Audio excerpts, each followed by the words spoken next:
As an international cricket journalist for 10 years, I tell you what, I have got a collection of international SIM cards that I will never truly understand. Now I find there is a company called Sally who gives you an eSIM, and it makes it all so much easier. So if you're planning on making any trips, download your Sally eSIM app, and you can also get a 15% discount if you say good areas, all one word, at checkout. Travel like a pro with your Sally eSIM today.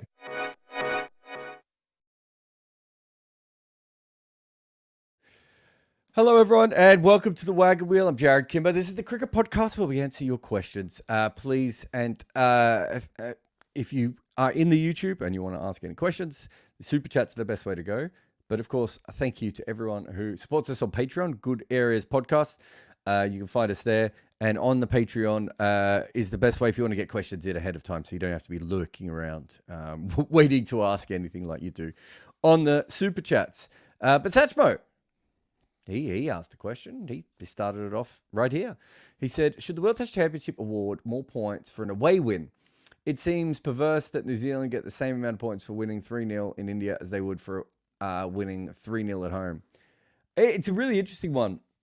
There's we've seen this in the ODI championship at times before. So, for instance, you get the same amount of points for winning the 7th game in a bilateral series as you do for winning a World Cup final. And he's like, well, that doesn't make any sense. So it's not the first time we've seen stuff like this before. Cricket is a unique game. So there is a part of me that kind of agrees with you, but I'd have to have a look at what the unintended consequences and everything would be when it comes to that sort of stuff. But yeah, I mean, if we're going to fix the World Test Championship, this seems like almost the most gentle way to start. But in some ways, just New Zealand winning this puts them in a position that no one thought they would be in anyway, because we'd all written them off because we thought they would lose 3-0. So they're 3 tests up. Patrick says, was there something particular about India's batting this series which you think led to this result? Not in this series, no. It's been going on for ages. Their top order don't make any runs. I think what happened was, and it's very important because there's a lot of very angry people at the moment who are blaming various players. It's very important to say the kind of weird, unique situation that Rohit, Kohli, Pujara, Rahane, KL Rahul, and to a lesser extent, some of the younger players coming through as well, have been in.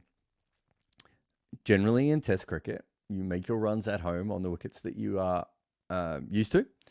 And then you travel on the road and you struggle a little bit. But, you know, there are some bits of the road where you might do well because it might suit your natural game, or maybe the bowling attack doesn't have the sorts of things that usually causes your downfall. But moreover, there aren't many players who average more away than at home. I think off the top of my head, Alan Board is one. And there's a few more, but there aren't that many. Even when you look at the greatest players of all time, I don't think there's that many. Bradman might be another one as well. Did he average more in England? I think he did.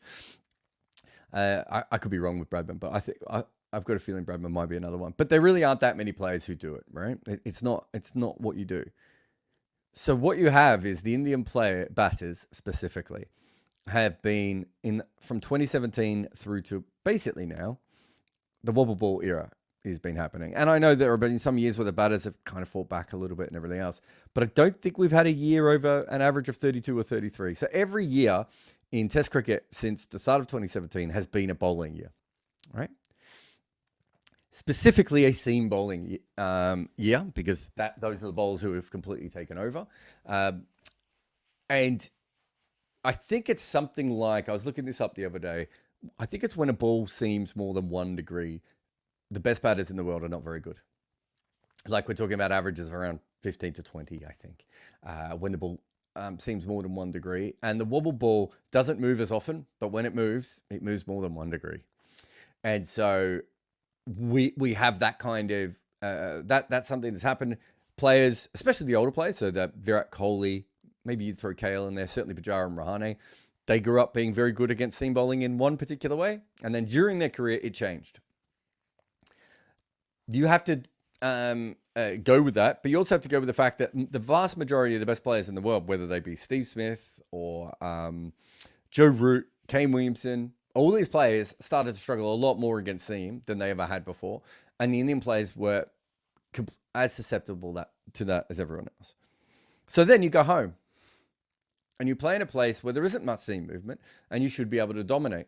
And then you have a situation where by that stage, I think the wickets were getting more and more aimed towards spinning. Perhaps, I've talked about it before, and I'd love to talk to some of the key decision makers in that time. But I'd be interested if it was partly because Jadeja's always injured and Ashwin was aging, and they were like, let's keep these guys fresh and firing for as long as possible, and we don't want them to bowl the long overs. Or if it was just a case of they were just like, let's just make the pitcher spin. That's our main skill, and let's do it.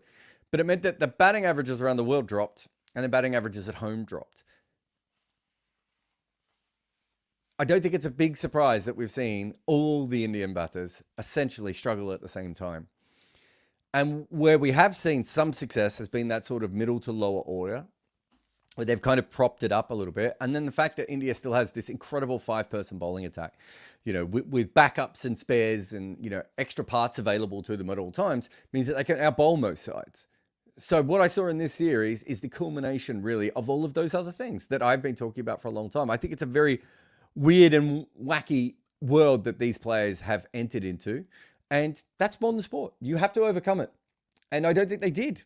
And they haven't been for a long time. And because of that, eventually, what we got was this moment where everything kind of went against them. The younger players didn't particularly take up the slack all that much. Ashwin had his first bad series. Jadeja took a while to get going.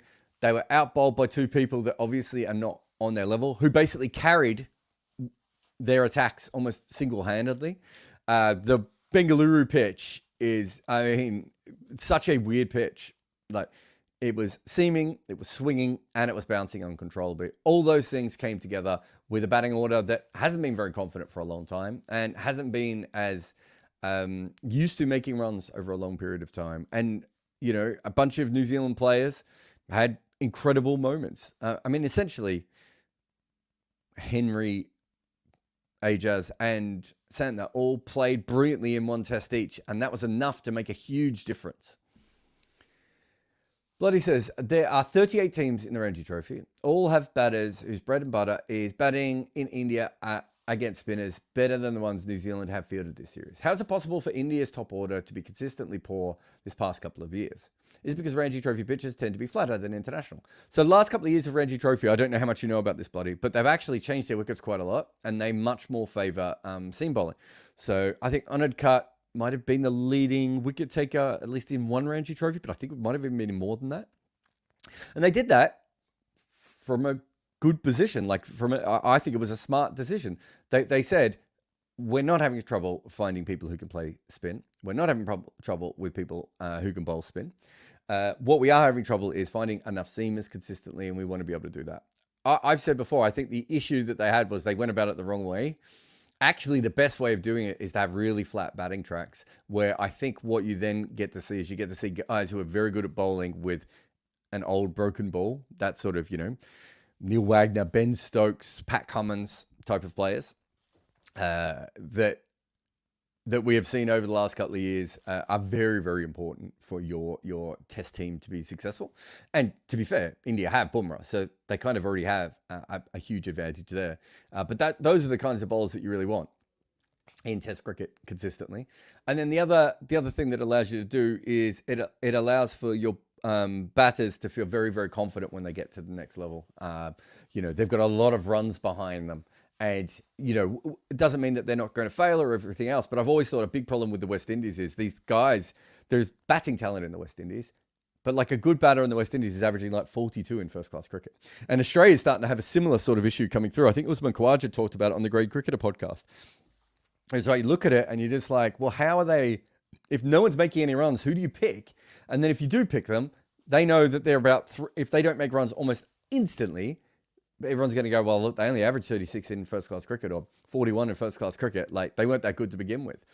So I think there's an issue there. Anyway, when it comes down to it, the main difference is that in Test cricket, you are playing in India at the moment, you're playing on wickets that are really, really ragging with DRS. I think that's also a very, very crucial difference there. And Indian batters are not, modern Indian batters specifically, but I go back a fair way in history, are not usually picked on how good they play spin.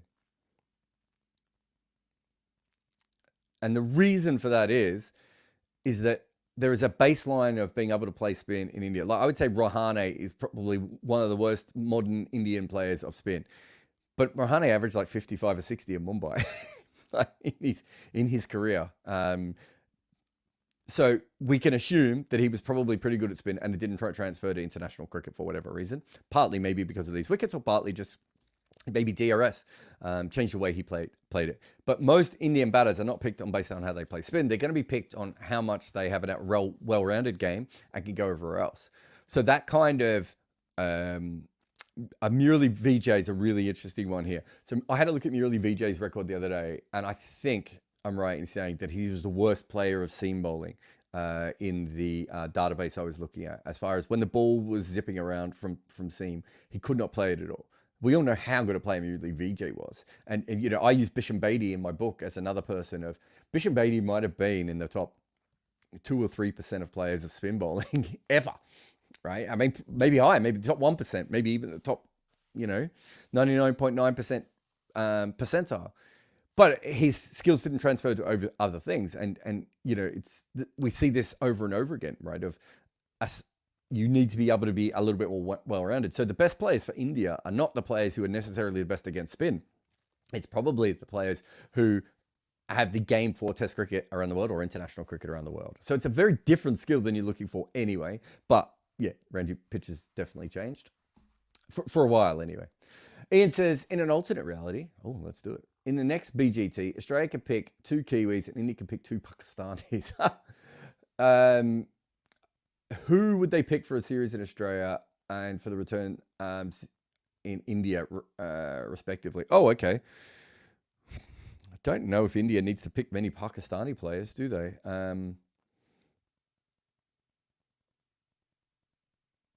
I mean, based on the way that they've been playing spin, they might pick someone like Saud Shakil when they go back home. But who would they pick from Pakistan to be able to help them? I mean, if Shaheen Afridi or Nasim Shah are fit and firing, I suppose you probably take those two. But that's not quite the case. Baba's form is like Virat's form, so you're probably not going there. And Rizwan's fantastic, but they've got Rishabh Pant, so I don't really see the point there. So it's probably the 2 seamers for Pakistan. When you go home, yes, maybe someone like Saud Shakil might be handy as an extra player of spin, but I don't know if he's that much better of a player of spin than some of the other Indian players, just that he's probably played it on slightly slower decks and also slightly flatter decks in Pakistan at times. But he's the one that sort of comes to mind. And then, so Australia get 2 New Zealanders. Again, I'm assuming here full fitness. Well, at the moment, would they want to take Conway or Latham just because they need an opener? Right at the moment, I suppose that's the obvious thing that you would do. And then you would take either, I think Australia would like a Jameson.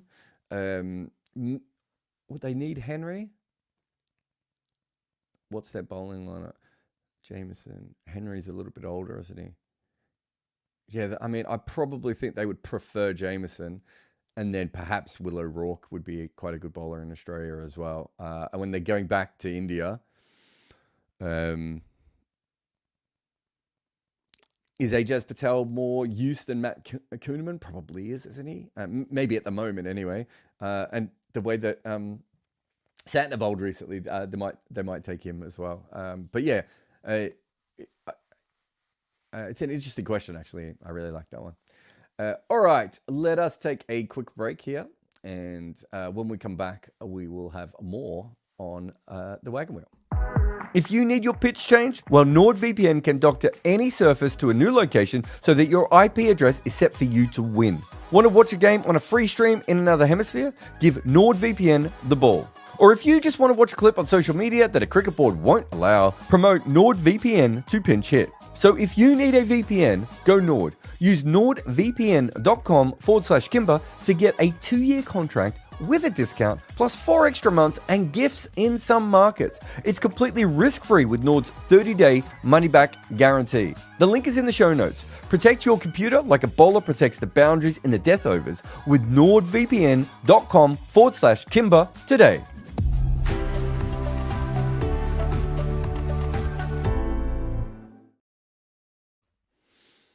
Gaurav says, do you think there's something mental about these collapses? Rohit, VK, Sarfaraz haven't looked like they are mentally agile.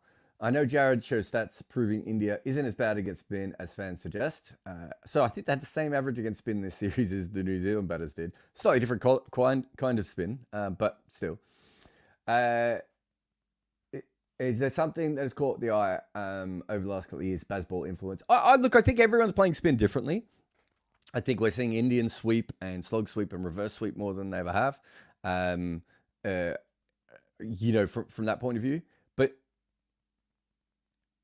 if you are preparing, it'd be great to go back and have a look at the averages of some of the South African batters in that sort of Faf du Plessis period where they were like, we're just going to take the ball on the body. My guess is that that's probably where South African batting starts to fall apart.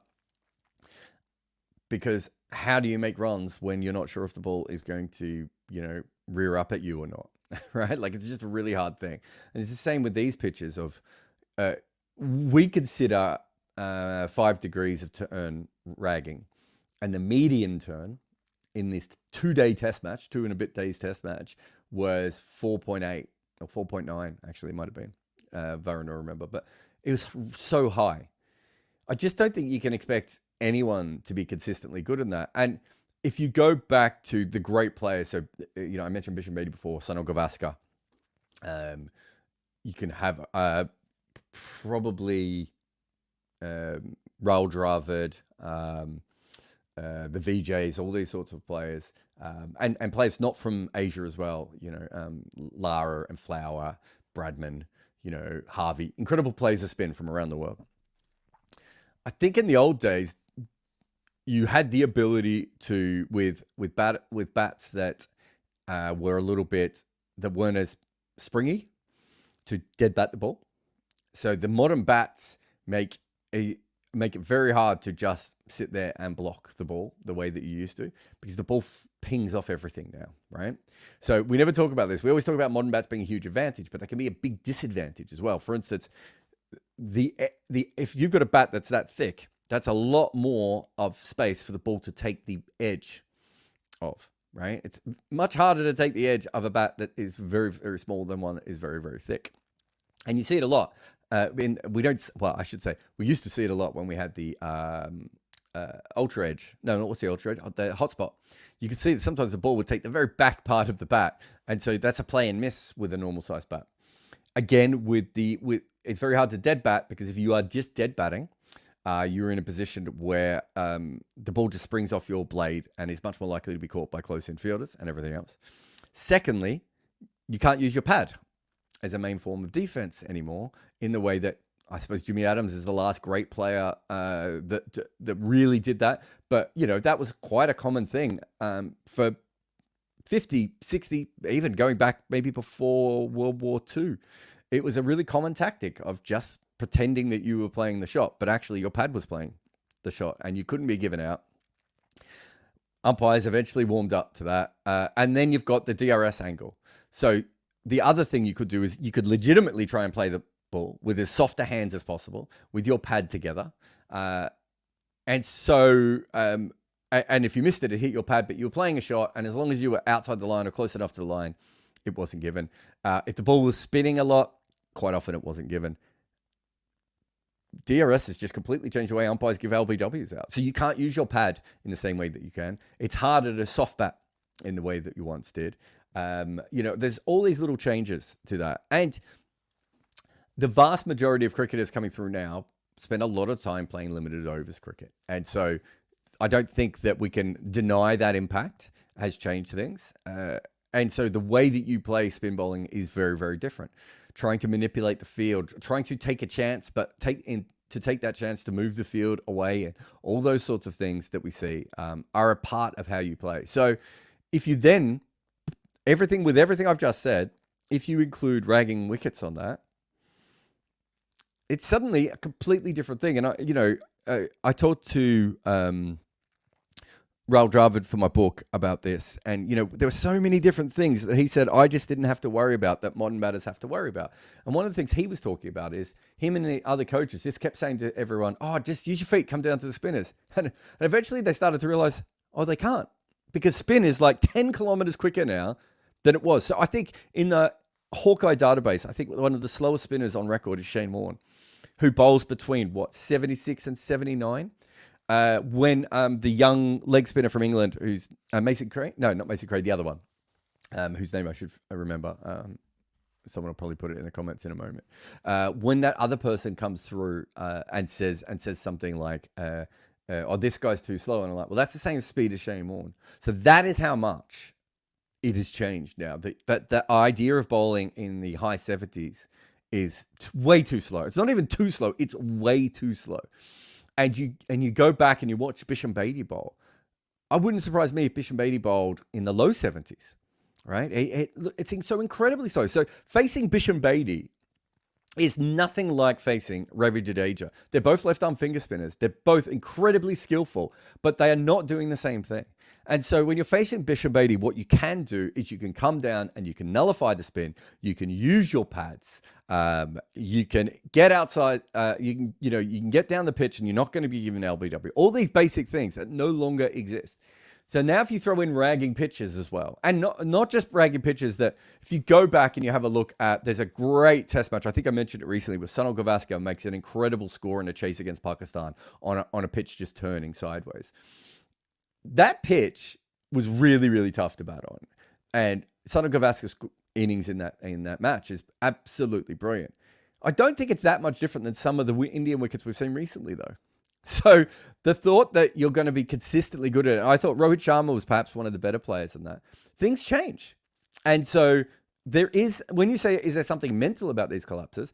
Why are you not also saying all these other things that I've said, right? But there is something mental about these collapses as well, Gaurav, which I talked about before. If you are not making runs on the road and you're not making runs at home, right, because of the wickets, how can you feel as confident when you go out in the middle? You can't. No one can. I think it's a huge underrated part of it, and certainly in Indian batting, but probably most, I would say, the highest I would say would be Australian batting. The ball just comes on so well in Australian wickets, and you can trust it for so long, that Australian batters are so much more confident, I think, when they travel around the world than anyone else, even when they don't always have the skills to back it up, because they are just used to the ball coming onto the bat and being able to trust it. And, you watch young England players thrusting their bat and pad together, and I'm like, why are you doing that, mate? It's just an outswinger. Wait for it. Play it under your eyes. If it swings away, you miss it. And if you don't. But if you grew up on England village wickets, you're going to be able to do that. You're going to bat in that kind of way. So confidence does play a part in all this. But all the other things I've just said also make a massive, massive difference when we're looking at this. So we have to think about everything.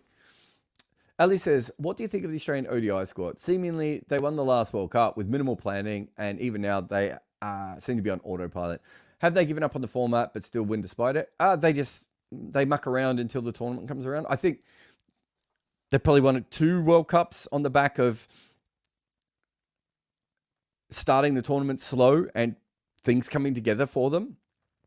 I don't think they're going to change all that much, but especially with their bowlers, they've only got so much bowling talent. It's older. They're trying to manage those guys. They're trying to manage some other players. I think Australia's been doing this for ages, Ali.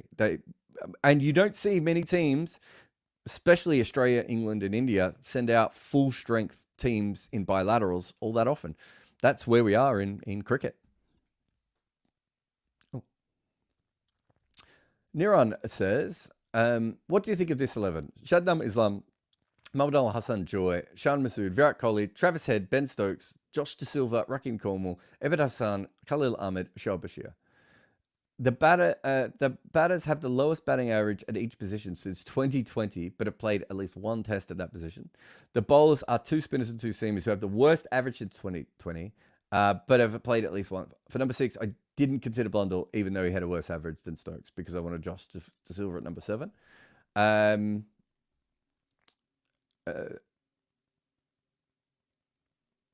So when is that? That's since start of 2020. So Travis Head is the lowest average number. I actually looked this up the other day. I'm glad that you came up with that name, because I looked it up the other day because I was saying to someone he's probably the best number 5 in the world, and if Australia move him away. And then you look up his numbers, and then I looked up his numbers at number 5, and I was like, God, it must be very recent. He's got really good. And I suppose some of those include some of the times he was really struggling. Look, it's quite an interesting team because you've got Stokes, De Silva, and Cornwall all coming in at 6, 7, and 8, which gives you some good flexibility. I just don't know how that team takes enough wickets, all things considered. And the batting is probably very dependent on 3, 4, 5, right? And Virat's current form, not going particularly well. So I don't think it's going to win too many test matches, but I suppose if you did that from any point in history, you would probably struggle. And there's some really interesting players that you could have put in there that are now doing very, very well. Like I know Travis Head obviously still qualifies, but Mitch Marsh would have been on that list. Matt Henry might have been on that list. And if you're doing it compared to the pitches that they play on, Matt Henry definitely would have been on there. If Ajaz Patel played at home, would he be on that list? Mitch Santner, right? Do you know what I mean? So that's what form does. It fluctuates. And, Shubman Gill might have been on that list. Or where would he have batted? Maybe not. But he wouldn't have been far away, I would have thought, at times. Cam says, how influential in New Zealand series win do you think Darren Mitchell's catching in the slips has been? Subjectively, he was very good. Yeah, I think he'd been dropping a lot of recent times. And it doesn't really make sense because he kind of looks like he should be a good slip fielder. And maybe part of that is size, but I think he comes up a bit high. And it's probably because he's tall slip fielders just have that as a natural disadvantage. But yeah, no, I thought he did brilliantly. I think India probably haven't had a great slip fielder to spin since Rahane. And in those sorts of conditions, like there were certain pitches, the third pitch, there weren't actually that many wickets from the ball going straight. So it's usually more, obviously the ball spinning away causes more problems than the one that's sliding on going straight, unless there's, something weird with the wicket, or there's something, or the balls, the pink balls sometimes skid on in a different kind of way. But that was a wicket where you definitely needed catching. And so if you watched it by the end of the series, he was doing well, and he was taking all of those. I don't remember there being that many harder ones, but having said that, I've got a feeling that Rohit missed a couple, so maybe I'm being slightly harsh on him. But no, he definitely caught very well towards the end. I can't remember the whole series because I still can't believe the whole thing happened, Cam. Person McPherson Face says, pardon my ignorance, why did it take so long for international limited overs cricket to be a thing? Were there any pre-1970s attempts at it or factors stopping it from forming earlier? I understand the part about the first Cricket World Cup and Packer, but I don't understand what stopped the ODI or T20 form from starting earlier than they did. So if you go back to kind of 1800s to 1850s, it's a very Jarrod Kimber wagon wheel sentence. But if you go back to that kind of era, they did play more one-day games. They weren't one days in the limited overs. They were usually declaration games and everything else. And so they definitely existed. And they would be played by these sort of touring teams who quite often they might be private teams or, run by lords or whatever. Not lords, the actual lords, but actual people who are lords. But those sorts of people or, the landed gentry, right? So, maybe it would be a bunch of cricketers who came together and formed like an alliance or it might have been a business plan, but quite often it was just funded by rich people. And those teams traveled around and there were lots of sort of nomadic teams that would spend a lot of time doing that. I think that becomes a very, very hard thing to maintain in the 1800s when it is harder to do PR and marketing and let people know that you're coming to play. And also it meant that there were sometimes when those teams would play really, really terrible sides and it would be terrible cricket and everything else. It wasn't always fair and It was probably more entertainment than it was sport. But I think the big thing that changed is that county cricket, once county cricket gets formed, it actually, this is the really interesting thing, because we're going back to this now with T20 cricket. But if you think about county cricket, you can play 27 games or 33 games in a year, 3-day games over and over again. You're going to have a home game every, week or so, on a regular rotation. There's high quality cricket being played. Remember, it was a very high quality competition at that stage, and it becomes the standard format of that game. And it makes sense to have 3 days of it, because in those days, traveling between the games took a long time. So those touring sides, they could do that. But let's say they were, and I don't know anything about English geography outside of cricket grounds, but if you're going from one village to another village and you're doing it by horse-drawn cart, you can only go so far, right? The next day to play that game. So that next village may not be very good.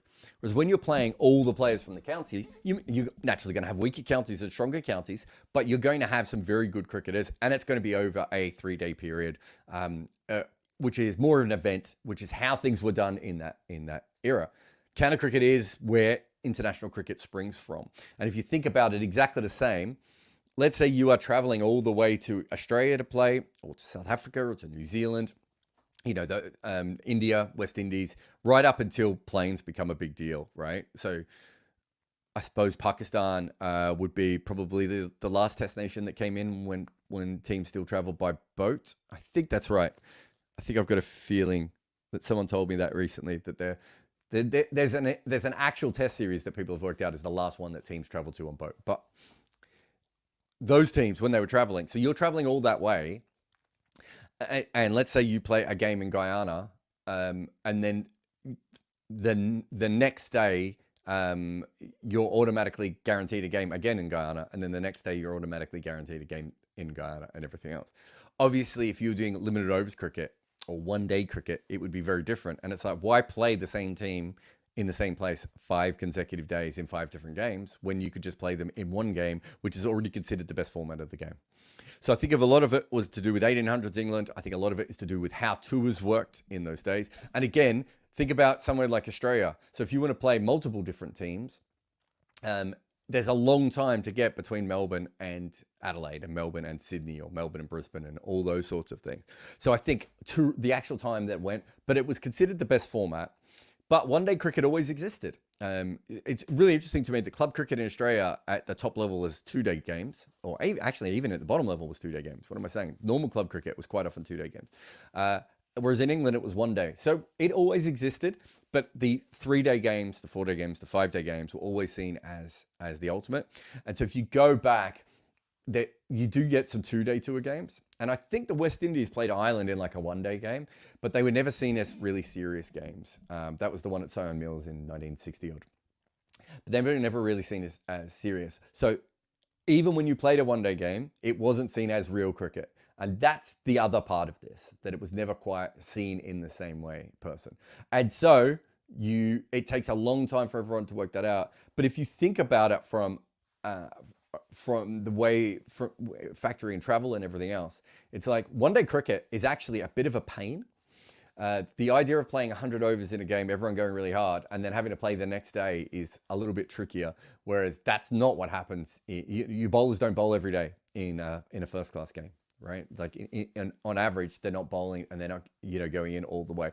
And then you've got all that travel for one game, whereas you can make more money by having a 4 or 5-day game. And that was considered by the fans the bigger thing. So everything sort of pointed towards that.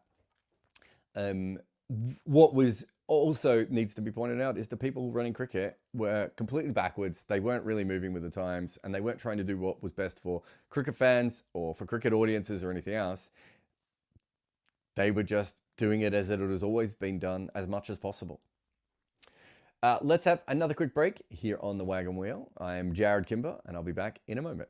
This is brought to you by Cricket 8. They are a new player in the game trying to educate fans on what is really happening in cricket. We have a partnership with them where we host live watch-alongs, do podcasts, and write articles. If you want to know what is really happening with our game, visit cricket8.com.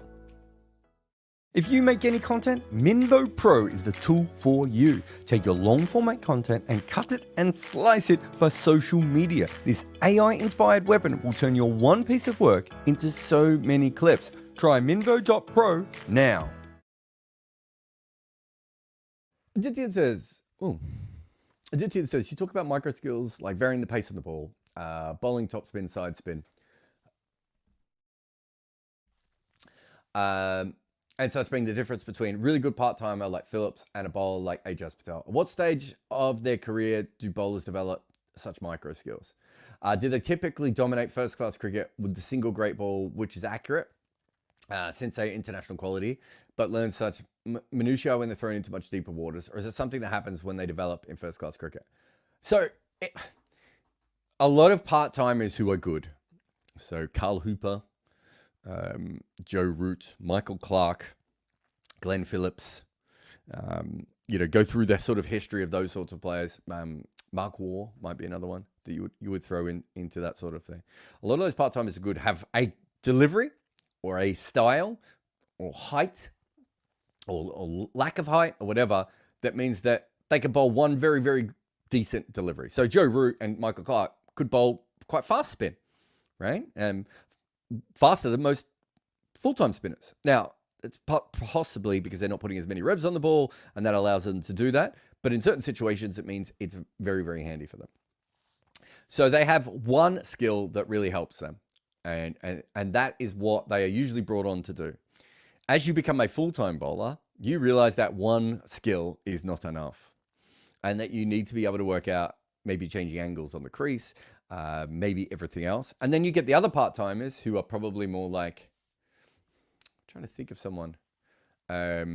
You might get occasionally the part-timers who bowl more like batters, who know exactly where to put the ball. Maybe Glenn Maxwell might be a good example of this, who know exactly where to put the ball so that it is always making people uncomfortable because they know where batters want the ball to be, and it's just I will do that. So they're always changing with how they go. Maybe there's an element of that in Joe Root as well.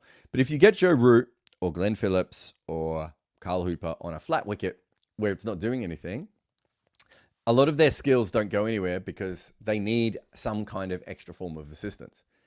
Every full-time spinner has spent a lifetime bowling in those conditions, right? So you do still get the Monty Panesar type of spinners who, as Gareth Batty would say, his strength of ball was so good and he was so tall and so, and quite fast. Monty Panesar didn't really have to do anything all that different, but it's also the difference between Monty Panesar and getting to another level, right? He was stuck at the same level because he didn't learn all those other skills. So most spinners, you watch Lyon and Ashwin, the more they bowl in conditions that they're not familiar with or on flat wickets or in situations that don't suit them, they just change the way they go about things, and they have other skills that they could do. And it's, we see people go to Asia. We see spinners go to Asia, and it's just like, just bowl quicker, as if that's like an easy thing to be able to do, to just suddenly start bowling quicker. Imagine if we said that to seamers every time, right? Just bowl quicker. Most spinners are bowling pretty much close to their maximum amount of speed in order to still get the ball to spin, right? There are some that do go a little bit slower. I was looking at this the other day, but there are some that do bowl a little bit slower than that and probably could bowl quicker if they had to. But they are bowling at maximum speed. They're putting incredible revs on the ball, and it's the revs on the ball that is slowing the ball down. It's not because they don't have arm speed, because we've seen spinners can get pretty good arm speed. Sheed Freedy and Shane Warne both have arm speed between 125 and 135 kilometers an hour. That's like a fast bowler's arm speed, right? I'm sure Ashley Giles is probably another guy who could have done that as a former fast bowler. And, there's a few spinners who are former fast bowlers who probably could get the ball through a little bit. But we just say, just bowl faster. But it's about you need to be completely on top of the technical aspects to be able to make those changes. So when we see Swan or Ashwin make small changes to everything they're doing, it's because they trust everything about their action, because it's completely grooved and they have done it 40, 50,000 times before, right? So if we compare that to, let's take Glenn Phillips, because I think he's one of the more interesting part-timers in the world at the moment. We take that to Glenn Phillips, who's a former wicketkeeper. He has, would say about 5,000, 5,500 professional deliveries, right? How could he ever learn all the different tricks that someone else? So if you look at Michael Bevan's a fascinating example of this, of someone whose best ball was obviously an incredible test delivery, but he didn't have the ability to trust that he could land it all the time. Simon Kadich, another one who had an incredible best delivery. Lots of part-timers do, but they don't have everything else. I remember looking at some data recently that suggests that Marcus North, Marcus North was an Australian batter who bowled off spin, who was basically picked because of his spin. He bowled just too full all the time. And I'm sure maybe that had something to do with bowling at the whacker or whatever the situation was, or wherever he grew up. There's probably a reason he did that. If you took Marcus North with his raw skills, the ability to drift the ball and turn it, and took him back at 18 and made him bowl as many times as Nathan Horitz or Jason Frazier, I don't think the actual talent level between those two would be all that much different. But those guys have gone through all those other things. And sometimes some of them still don't develop, but quite often they do. Ben says, if you're commissioned to make a doco or docu-series about racism in cricket post 1980-ish, in the vein of The Last Dance, is The Last Dance about racism? Or does he just mean like a long documentary series? Maybe he just means a long documentary series. Interviews and old footage, etc. What series would you want to focus on? And what players would you want to interview? Oh, series. If it's after the 1980s. I mean, I suppose the problem with that is...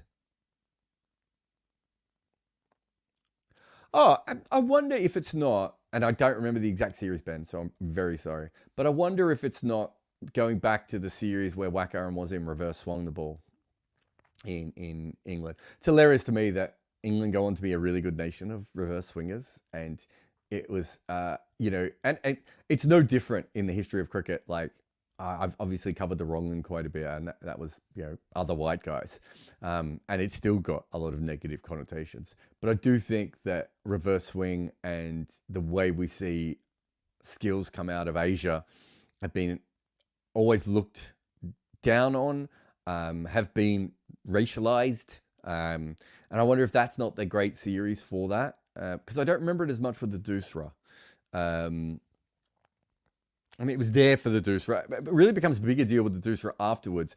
And then at that stage, everyone's bowling it. So it's not quite at the same level.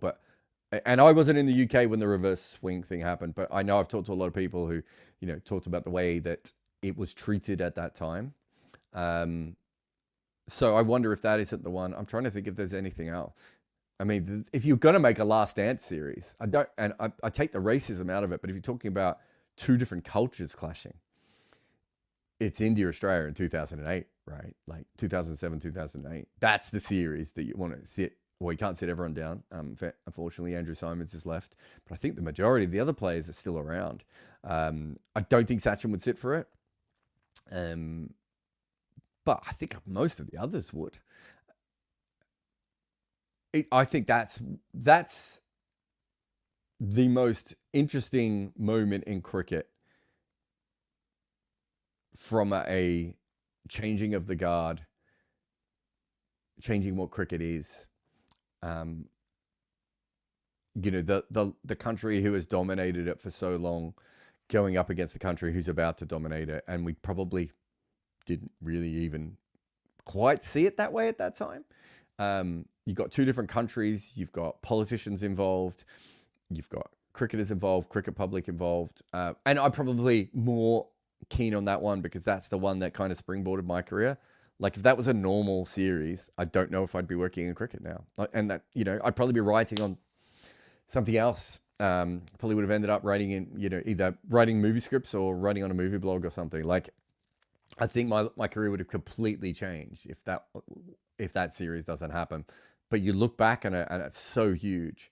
That's kind of where the Big Bash idea comes from. And what happens if India just leave? And it's suddenly when everyone realizes how much money India make. And the other interesting one is the Mike Dennis series as well with the suspension. But I think the Border Gavaskar one was it's just so varied. Like, with all the way up to the Brad Hogg stuff, like on-field Brad Hogg stuff, but off-field Brad Hogg stuff. Like, it's a fascinating moment in cricket history that probably has not been told correctly at the moment. The problem with making a Last Dance, I'm talking about this as a filmmaker. The players aren't that hard. I think you can get as I said, you may not get Sachin, but I know a lot of the other players. Like, I think I could get a ton of them involved. The rights issue is a bit trickier because Cricket Australia own the rights, and as we found through Death of a Gentleman, they don't make it particularly easy. I don't know if you can fair usage that, although you probably should be able to. But and also then you've got the Last Dance side of it would be what was anything filmed behind the scenes. So I don't think it would have been. But there would be so much great news footage from Australia and India during that period. I think you could do that sort of, I forget the name of the director, but the guy who made the documentary about the O.J. Simpson chase on the same day as, was it Tiger Woods, and all the different sporting things happening on the one day. I forget his name, but that brilliant director who sort of, you could do a really good archival thing if you wanted to, or you could go with it from the other side of things of recreating it and using the news footage as the major thing. Probably just before YouTube, isn't it? I know YouTube existed, but I don't think there'd be a lot of content on YouTube. But I think that'd be a fascinating one. Bloody says, in light of recent events, any insights regarding the 1983-84 West Indies revenge tour of India? Of the 6 tests, West Indies won up 3, 2 of which were by an innings, and the other 3 were all draws. Were Indian pitches back then very flat? Yeah, they weren't like they are now. They were probably more, you made a bunch of runs in the first innings, and then you used that pressure in order to work through teams. But the other thing is, you got to remember that the West Indies team of that era, that had never existed before. So when you had some great bowlers in Asian conditions as well, but when you have a bunch of those bowlers going over at one time, how does India prepare for that when they don't have a proper fast bowler even in their nets? Right? Like, it was very, very different now than and it's one of the reasons that we sort of talked about that series briefly in our when we were talking about it, how do you beat India? A lot of people were very angry we didn't pick that team. And it's like, that team didn't have any spin. So now India will make a pitch that spins from day one, and the sort of wicket where Will O'Rourke bowled 2 overs in the last test and 4 overs in the previous test. In New Zealand want to use Will O'Rourke. They like Will O'Rourke. They bowled him a lot in Sri Lanka, but they just saw in those conditions there was no point. So how is West Indies going to be able to do that when, let's say, you get 1 great performance from a bowler and even 2 great performances from a bowler, but the opposition is just ragging it sideways? That was the issue with those teams. It isn't that there isn't great teams from history that could have gone to India and done very well, but these are very different circumstances that this modern Indian team's been played under. And if the series I'm remembering there is that the leading spinner from the West Indies took 2 wickets, and it was one of the batters whose name I've forgotten. Maybe Viv Richards took 1 wicket, or Roger Harper might have played in the game and taken 1 wicket. And then there was another batter who took 2 wickets. It's just like, you can't win now by going to India. And even if you compare it, like when Australia would go over with, Kasperwitz and Gillespie and Brett Lee and McGrath and all those guys, they still needed a strong spin presence to back that up. So I think even from the 80s to now, the wickets have changed. Oops. What are your honest thoughts on Sarfaraz Khan? I've never seen him in first-class cricket, but what I've seen in tests, he looks extremely limited against both spin and pace. I do not think he's good enough to average 40+ in tests unless India completely turns around their pitches go for. Well, I don't think anyone's good enough to score average 40 in tests based on that. I think what you're seeing with Sarfaraz Khan is the same thing we saw with Steve Smith, which is a player with a bit of an idiosyncratic technique. He hits the ball in various areas. He is not a standard player, and so you haven't seen the first-class runs, and so you're doing what most people will do and discounting that, which is what we all did with Steve Smith. I was bitten by Steve Smith, and I think Sarfaraz has incredible hand-eye coordination. I called him on TalkSport, a combination between Javed Miandad and Steve Smith. Those are the 2 players who I think are good comps for him. That doesn't mean he's going to be as talented. We're talking about two of the top 30 best test batters of all time. I'm not saying he's going to be talented on the same level, but in that the way that he plays reminds me a lot of them. I've heard, I said he was like Jarrod me and that to some of my friends, and then apparently Sarfaraz came out and said it, I think, as well. But I think Steve Smith's another good one. I just think he's too talented to not make it work. But yeah, I don't think anyone's going to average over 40 in test unless India changes their pitches going forward. I don't think Bradman would love these pitches, right? Like, just no one. Ben says, if every test nation had A games that mirrored the main sides maybe played before and maybe after the test at the same venue, do you think people would still watch them? I assume, maybe naively, that mirroring the main teams would help reduce costs with travel accommodation. Oh, okay. I think an A-League would be great. I've been talking about this, Ben, since 2008. It's gone now, though, Ben, because it's very hard for you to get your best players to play in A-Leagues outside of probably India, just because so many players make more money to go off and play in franchises. So I think the moment is gone. But yeah, I'm 100% for this. And I do think people will watch. I think it'd be fascinating. I don't know if it makes enough money to recover its costs, but if you streamed it, I think it kind of would. I find myself, and I've always been like this. Like, I remember I found Andre Russell through an A-team scorecard. I think I found Lendl Simmons through an A-team scorecard. God, if you go through my history, the amount of players that I probably first started obsessing over were probably players who I saw do something in A-team. Was it Prithvi Shaw? Might have been. I went and watched. So I used to watch a lot of A-team. So Unadkat, Prithvi Shaw. There's a West Indian as well, whose name I've now forgotten. Was it Blackwood? No, it wasn't Blackwood. It was one of their other players. Yeah. I would go down and watch. India and West Indies specifically played a lot of A-team cricket in London. So Beckenham, they used to play Guildford, I think, as well, or Whitgift. Certainly Whitgift, maybe Guildford as well. So I would travel and watch those things if there's a stream of it. Am I the right person to hear, Ben? Probably not, because I watch everything. And, in a minute, I'll probably be flicking over to see what the score is between Nepal and Scotland. So maybe I'm not the ideal person. But I personally would be interested. But whether it makes enough money to overcome the costs, I don't know. I just don't think we can do it anymore, just because the game has changed so much and people get paid to do so many different things. Anyway, let's take a quick break, and then when we come back, we'll take questions from the room here on Wagon Wheel.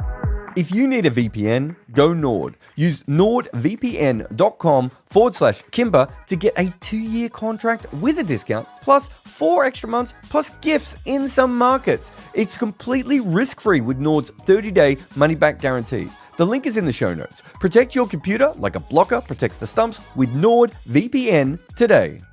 Celebrate your cricket heroes with Bodyline t-shirts. Explore their player-inspired tees, featuring legends like Sachin Tendulkar, Brian Lara, and Viv Richards. They also have team-inspired designs and options for hardcore cricket nerds. Their collection is a must-have for the true cricket enthusiast. All right. Oh, I just put up one, and Varun put one up.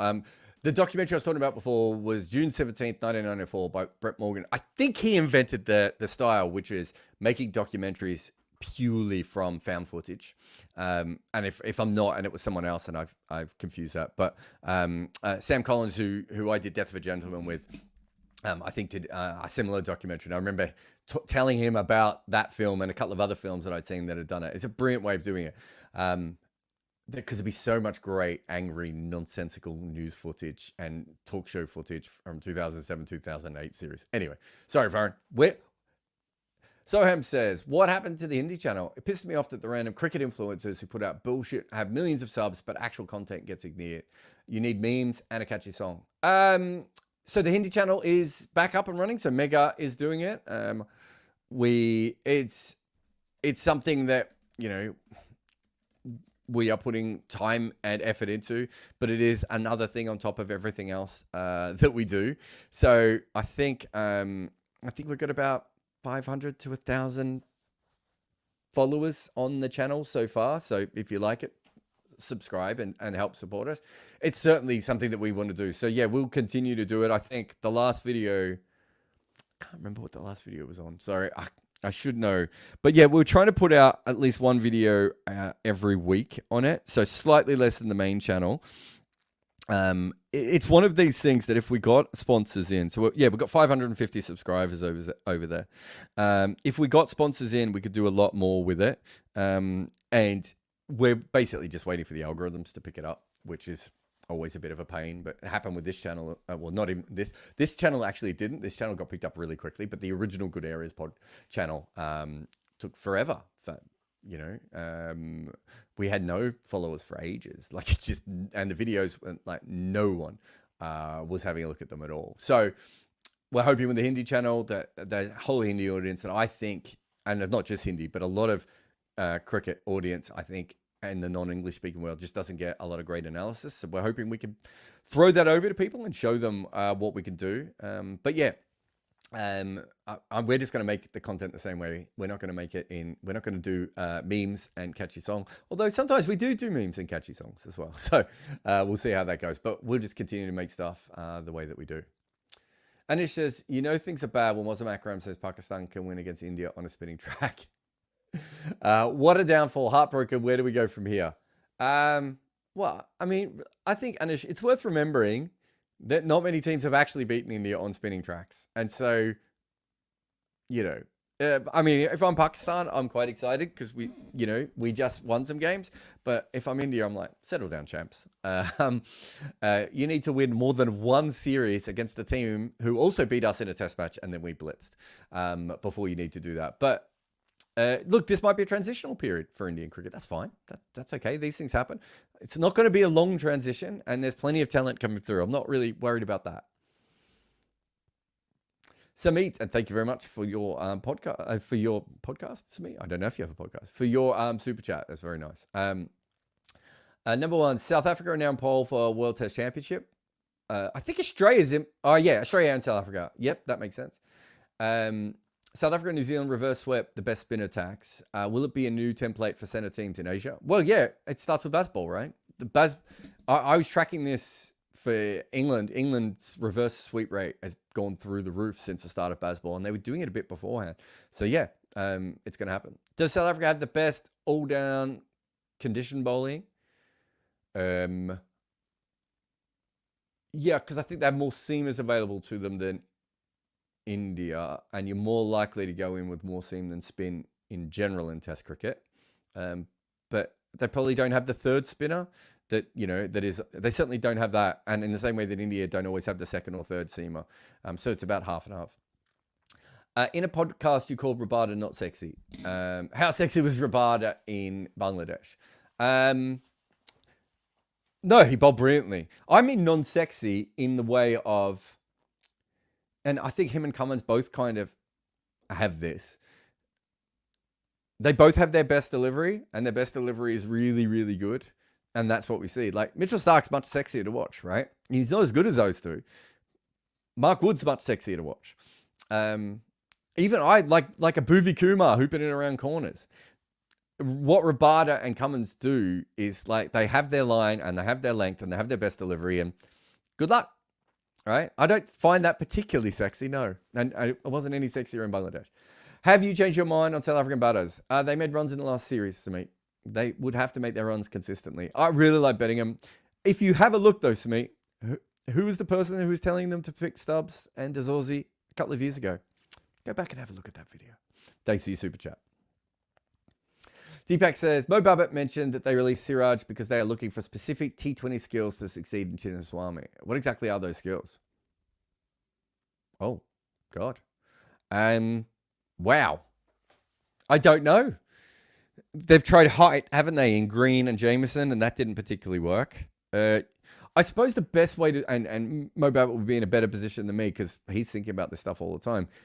But I suppose what you would probably do is you would put as much Hawkeye data as you could into a system and try and work out what are the skills that specifically work in Chinnaswamy. Having said that, like, I don't want to be too much of a dick about it or anything, but like Siraj had success there. So he's a bit hit and miss. So I do understand not wanting to do that. Just trying to see Chinnaswamy. It's so hard because you probably won't get bowlers going through there enough. But let's just see if there's anything here that suggests there is a type of bowler. It'll probably be like Malinga or Bumrah or Rashid Khan or something. Chahal, fantastic record. Vinay Kumar, all things considered, pretty good record there. You've got Zahir Khan. Some of these guys are the older players. Let's see if there's anyone else. Dale Steyn never took any wickets there, but no one ever hit him for more than 7 runs and over. Vittori did well. Is that tall spinners? But yeah, they would. If it was me, and I'm assuming Mo Babbitt's already done this, and that's why he's saying it. Is you'd be looking at the Hawko data and then trying to work out what is it? Is it a height thing?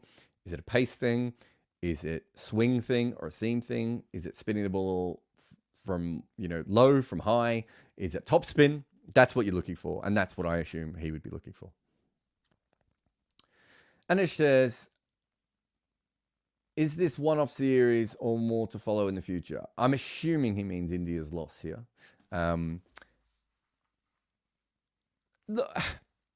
If they are really transitioning, my concern is that Akshar Patel didn't come into the side. Kuldeep was dropped. Kuldeep's not in the next squad. I was kind of thinking there should be a natural succession where you had Kuldeep and Akshar available to you, and then you hope Washington Sundar, matures at the right time when Ashwin leaves. It feels like they've lost confidence in Akshar completely, and I don't know what's going on with Kuldeep. That worries me a little bit. Mohammad Shami is old and injury prone. Siraj is up and down. Akash looks good but limited. Mayank Yadav, Prashid Krishna, the other young seamer that they take into Australia. Like, there's some other good bowlers out there, but there's a difference between being a good bowler and being able to prove it and consistently in Test cricket. There should be a bit of a regression there. There's plenty of talent around, so I'm not overly worried about it. And if Washington Sundar can bat at 7 and average 35 with bat and under 28 with the ball, they've still got the 7-man attack. So that's a 7-man attack, 5-man attack, which is absolutely massive. And also they can use Akshar as well, right? So they've got 7 and 8 extra batting in their order as well if they want to go in that direction. So it shouldn't be. It's not like losing Warne, McGrath, and Langer. And then, where Australia couldn't replace them in the same, it was impossible for Australia to replace Warne. They had Stuart Clark for McGrath, but he was already old. It's just not the same situation that India seemed to be in. So that's why I kind of lean more towards the West Indian side of things, which is it's over 2 different generations. But maybe there's a little dip, like more of a slight dip before another ramp up. But who knows? You might have another great side come out of nowhere as well. So Em says, on one of your pods about the OG ICC, yes, I did that one for Cricket 8, which was fun. What would have happened if we had opened up cricket to the globe in the 1900s? Would the big 3 still exist? Would the IPL still become what it has? No, I don't think cricket would be even slightly the same as what it is now. So basically what I was talking about is when South Africa essentially invented the ICC through a guy called Abe Bailey. And he sucked to get it through. He sucked up to the English by saying it should only be empire sides that can play Test cricket, which basically meant that USA, who were very strong at cricket at that stage, so a team from Philadelphia had beaten Australians. Like, they were good cricket. We talk a lot about Bart King, but they had good cricketers around Bart King as well. Ireland was obviously having its own internal problems with cricket, and where cricket, because it was an English sport and everything else, but Irish cricket was quite strong. Then you have Argentina coming off the back of that as well. If cricket had just been opened up so that everyone could play it, and that there was, not everything was a test match, it would be a much different sport today. I don't think it would be like football, because I don't think cricket will ever grow like football, because I think they're such different sports. But I just think it would be bigger and more inclusive. And cricket is a sport that once it gets into you, it's just like a tick, right? It's such an infectious sport. And I don't see why that couldn't have happened in other countries. But that's not what we wanted in cricket. What we wanted in cricket was good old boys from empire countries. And that's what we got, and that's what we're stuck with, and it's still our biggest issue. Ikan says, how do you regulate your mood while working, and how has that evolved? Can you tell from reading a piece you wrote how you felt at the time? That's fascinating. It's funny. So my son has started reading all my old books, and so he started with Overthrowing Cricket's Empire, that one there. Then he went to Test Cricket, and now I think the last one he's read is When Freddie Became Jesus, and I don't know if he's read Autopsy yet. He might have read Autopsy as well. I can't. No, he hasn't. So I think Freddie Became Jesus was the other one, and he's 10, and he could work out how different they all were. Look, I think when I first wrote, I wrote in a very raw way, because that is how I wrote as a screenwriter, and as aspiring novelist and all that sort of stuff. That was what worked best for me. And then as time's gone, I've changed who I am as a sports writer. And so I could still go back to that style of writing, and I still have pieces that are like that. But it isn't my number one one. To get back to the spinners thing that we were talking about before, do you know what I mean? I've done so many hours. If you ask me to write a piece in this style or this style, I could do it. I'm still probably a little bit limited, just because I didn't go to university and I didn't train up in a newspaper. So some of the basic things that a lot of other writers do, I didn't do. But versatility and everything else. How do I regulate my mood while working? I don't think it's any different than how you would do it, Ecart, I suppose is the best way of putting it. Like, you have a bad day, but it's your job to do the work. And so you find a way to do the work. I think if you go back to my earlier pieces, they are a little bit more emotional because I was writing with that part of me. And I think now I'm probably a little bit more professional at the ability to ramp up, ramp down when I need to.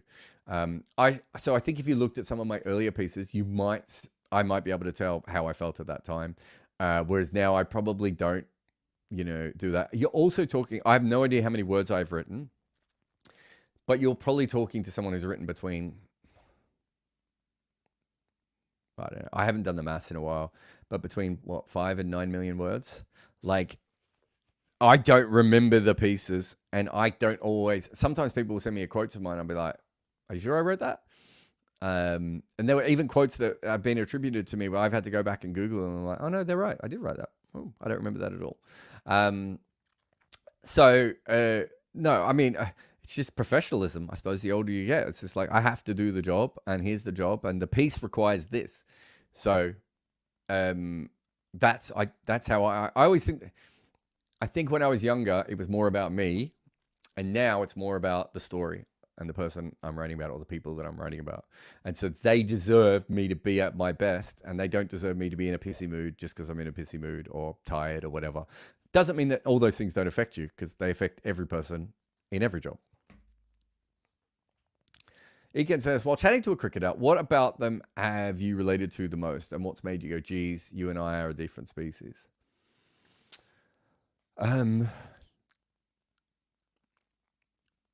That's a really interesting one.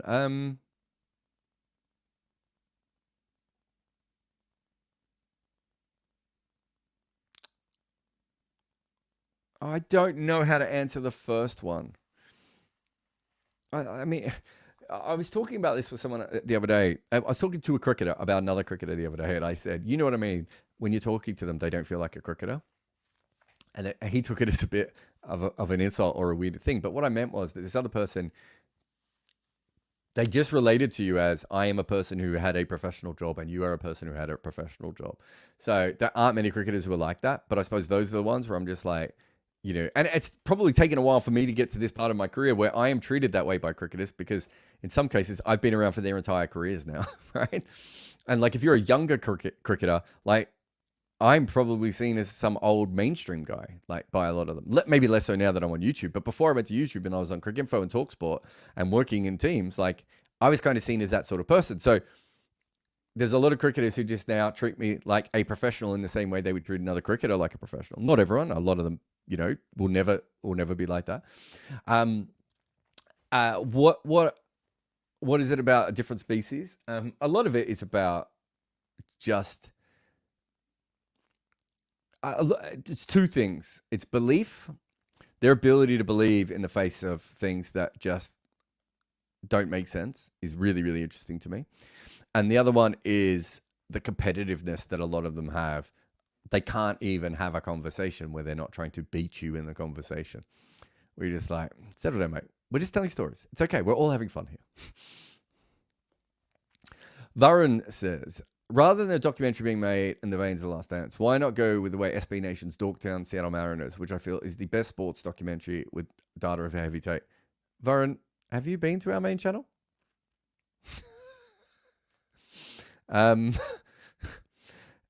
Go and find, I'm trying to think of which series you might like the most, but go and find the entire history of New Zealand opening batters on the main channel, or the Neil Wagner video. I think you'll find that Dorktown, so Dorktown, SB Nation, whatever you want to call it now, I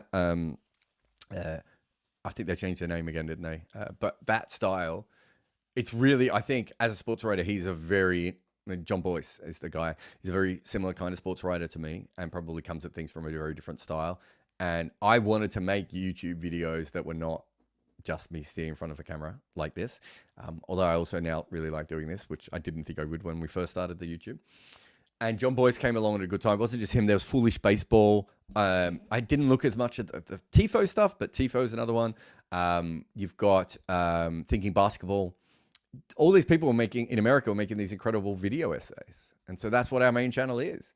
But if you go back and you have a look at some of the stuff I did for Crick Info at the start of the video, when I first started taking the videos more seriously, we were already making that. What we didn't understand at the time was how to visualize it in a way that John Boyce and Foolish Baseball and some of those other, and TIFO and some of those other video people did.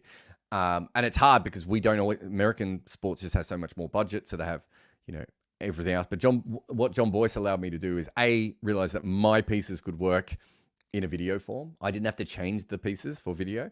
And the second thing was, of what could be on the screen was far different than the way we originally thought about it. So we've got heaps of them, Varun. They're heaps of really, really long stuff. It just hasn't taken off in the same way that Dorktown did. And the other problem is that because of the way that Dorktown kind of developed, it had that ability to, because he had the SB Nation kind of behind him and everything else, he had the ability to spend ages on one big project. We can't really do that on the main channel.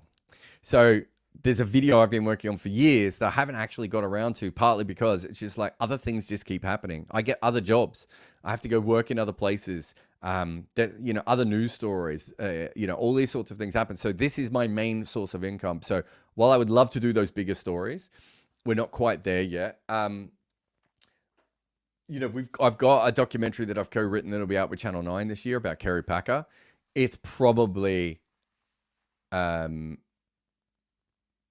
it's not like a data-led thing, but it's more the historical-led thing, where it's not people just sitting down in front of the cameras and talking. I don't think there's any talking heads in our stuff unless it's from archival footage. So it's very narrative heavy. There's also I forget where he's from, but the guy who made the colonization documentary. I know he does recreations as well, but again, that was something else that I'd looked at a lot. And that was, as a filmmaker, kind of look at that sort of stuff and be like, oh, great, I get that. That's kind of how I want to be able to do stuff. But the truth is, I've been talking about doing all this sort of stuff for years, but we're still not quite there. We don't have the budget for animators. We don't have the budget for animators. We don't have the budget for After Effects people. And unlike in American sports, we can't show as much footage. If I show any footage and I don't have some sort of agreement with the cricket board beforehand, chances are it's going to be taken down straight away. So we are left in this position of constantly having to come up with stuff. And my team's absolutely incredible, but it's really hard to be able to make stuff when you don't have any rights to any of the footage that you can show. But yeah, we have done stuff like that, Varun. You should go out and check some of the old video features. Sankop says, one movie recommendation for tonight. Wow. Robocop 2 or 5 Easy Pieces. That's 2 very different movies. That's 2 recommendations. Can't get more than that. Hironya says, cricket dictated by Indian viewers. Ian Chappell mentioned the lack of decisive cricket dictated by Indian viewers. Ian Chappell mentioned the lack of decisive footwork for Kohli's downfall. Is T20 cricket outside India too. Oh, okay. I think I understand that. Mentioned lack of decisive footwork. Why would I don't? I'm not quite sure what the link that you're trying to make here, so I'm a little bit confused. I don't think that Kohli's footwork has been the problem, based on what I've seen. I think Kohli has changed the way he plays because of the wobble ball and because of the home pitches. And the new style that he plays with isn't as good as the old style, because the old style was someone who was averaging like 1 million in ODI cricket and 65, 70 in Test cricket year after year. And he's no longer that player because he's trying to play a slightly different style. In the same way that KP wasn't the same player once DRS came in. The same way that we had players who were really good, and when reverse swing came across, they weren't very good because they didn't play in swing as well, or whatever that may be. Is T20 dictating cricket outside of India? T20 cricket's dictating cricket everywhere. But yeah, I'm not quite sure how to answer that one, but hopefully I did. Someone says, I like the crowd we get here. Good questions. Yeah, it's been a really good one as well. We get this thing, and I've talked about it a lot with my team, is, we are obviously building, and this channel is getting bigger. I think we're up to 10, 11,000 followers on this channel now. And every now and again, we get a huge surge from outside, and you get a lot of people who don't get what we're doing here. And that's fine. They see a random white dude talking about cricket, and they're very angry with it. And they don't understand about the analytics, and they don't understand about the history and everything else, because that's not how they've grown up and everything else. But the actual core of the group of people that come here are great. And, occasionally you get some trolls and everything else, but it's a fantastic community. I couldn't be prouder of the Good Areas community. And I always, it's one thing I've been very good at in my career, is the Cricket with Balls community, the Two Chucks community, the Polite Inquiries community in our Good Areas, is if you don't talk down to people and you try and tell them and give them as much information as possible, they feel better for it. And if you look at the vast majority of mainstream media, that's not how people go about it. I am constantly told I should dumb down everything for everyone. It's like, I don't know, seems to be working pretty well. That seems to be me there, done. Thank you very much to everyone for coming on and supporting us. Remember, whether it's me or anyone else, if you can subscribe, if you can share, all those things make a big difference for all of these channels, not just for me, but for all creators, if you can help out. Hassan says, since when did Australia start selecting no footwork hitters? I think Australian batting had changed quite a lot over the years. And I would say that Australia probably has less natural footwork than other nations. So if you look at people like Steve Waugh, Mark Waugh, Damian Martin, they're not huge at moving their feet. And it's a bit of an Australian model that has probably caught on. Probably something to do with the fact that the pitches do carry a little bit. You don't have to lunge forward like you do in other countries. You're probably more likely to be on your back foot, which means that your movements aren't quite as exaggerated as players on their front foot. So yeah, I think there's probably a lot of different changes that has been going on with Australian cricketers. So, but also the players are hitters. If you go back though, Hassan, Australian players have kind of always been hitters through, back to George Bonner. No one thought I was going to be talking about George Bonner on this podcast, did they? And Anish says, congratulations on your YouTube plot. I don't know if I can talk about it on this channel, Anish, because it's from the other channel, the one that Varun hasn't seen all the old essays on at the moment. This is, let me take it time to thank two people. So it was Arya Yuyutsu, who used to work with me at Cricinfo, who forced me to go to YouTube, and I told him it was the stupidest idea and I hated it. Now I really enjoy it. But I didn't want to go, and pushed him away for a couple of years, and then eventually did. And obviously it has changed my career. When I first started the YouTube channel, it was more of a retirement plan, or it was almost doesn't matter what happens in my career, I'll own something. And I think it's a lot more than that now. So a huge thanks to Arya for being involved. And Arya got me involved with my man Muku, who is, he's more passionate about the channel than I am. I wish you all knew how passionate Muku is. Some of the messages he sends me, I should read them out on air one day, because he takes everything so personally, and he tries so hard, and you know, at times he's a little bit better now. He's a boss now, so he's got some people working for him. But back in the old days, it'd be like, just Muku, just take a break, just relax. So if you go to the Instagram page, you'll see that YouTube gave us a plaque. I didn't even know that happened, by the way. I didn't know that was a thing.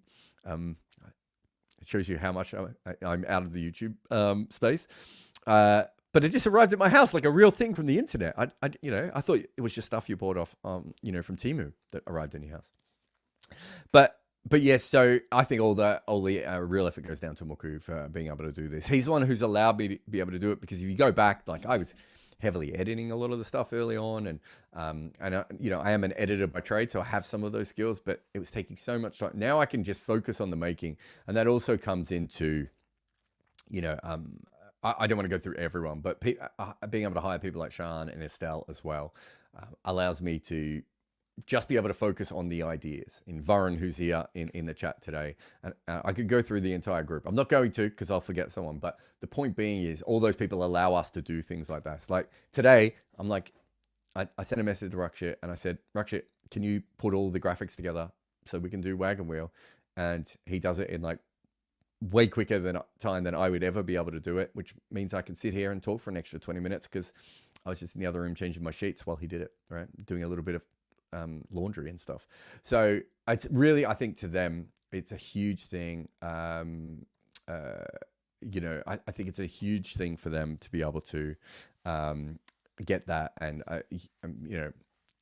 it's Muku's award, not mine. And I will get it to him one day when I can work out how to do that. Aslan says, Jarrod, do you think there's a way back for the, oh my God, this is going sideways, isn't it? Is there a way back for the likes of Jennings, Vince in the England side? Athers and Nasser made the point that once Keys set, it is unlikely they will look at county cricket. I think they still like Vince, so Vince is an option. Jennings has completely changed who he is as a cricketer. All respect to him. Don't expect to see him back though. That's it for me. I'm going to go before any other super chats come in.